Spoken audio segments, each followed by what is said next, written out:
L'heure de l'édito politique avec Judith Vintraub du Figaro Magazine. Pardon.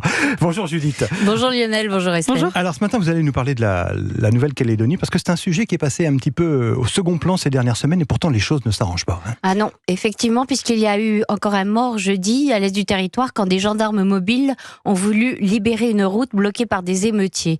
Les forces de l'ordre ont été accueillies par des jets de cocktails Molotov, on leur a tiré dessus et d'après le procureur, c'est un tir de riposte d'un gendarme qui a blessé mortellement l'un des hommes qui tenait le barrage. Une enquête est bien sûr en cours.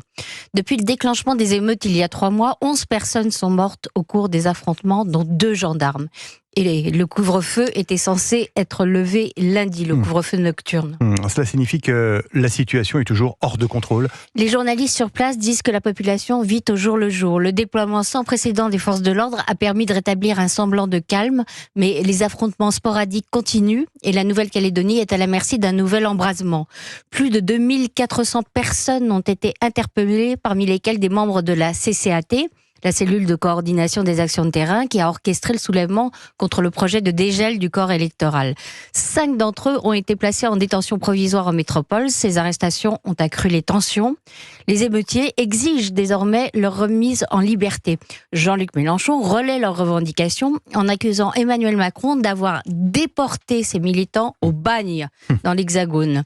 Le leader de la France Insoumise souffle sur les braises depuis le début des troubles. Pour lui, vouloir en finir avec un système qui interdit à près d'un quart de la population de participer aux élections, c'est du néocolonialisme. Mais c'est justement ça qui a mis le feu aux poudres. Oui, mais Emmanuel Macron a suspendu le projet de révision constitutionnelle. Et depuis, il a dissous l'Assemblée nationale, ce qui repousse ce fameux dégel au calendrier grec. Le problème, c'est que les violences ne se sont pas arrêtées pour autant. Le bilan des émeutes est effroyable. L'économie est sabordée. Les émeutiers s'en prennent à tout ce qui n'est pas kanak. Le gouvernement de Nouvelle-Calédonie estime à au moins 2,2 milliards d'euros les dégâts causés par les pillages et les incendies, équipements publics compris. Des milliers de gens ont perdu leur travail et leur maison. Ils quittent l'archipel par centaines. Fin juillet, Emmanuel Macron a promis aux parlementaires calédoniens une reprise des discussions à la rentrée. Sera-t-il en situation de tenir son engagement ? Il est impossible de le dire aujourd'hui. Mais la vraie question, c'est que restera-t-il à discuter? Les Kanaks dirigent déjà 2 des 3 provinces calédoniennes. Si l'ordre n'est pas rétabli, la fraction radicale des indépendantistes pourrait avoir atteint son objectif, en finir avec la présence des non-Kanaks sur le territoire.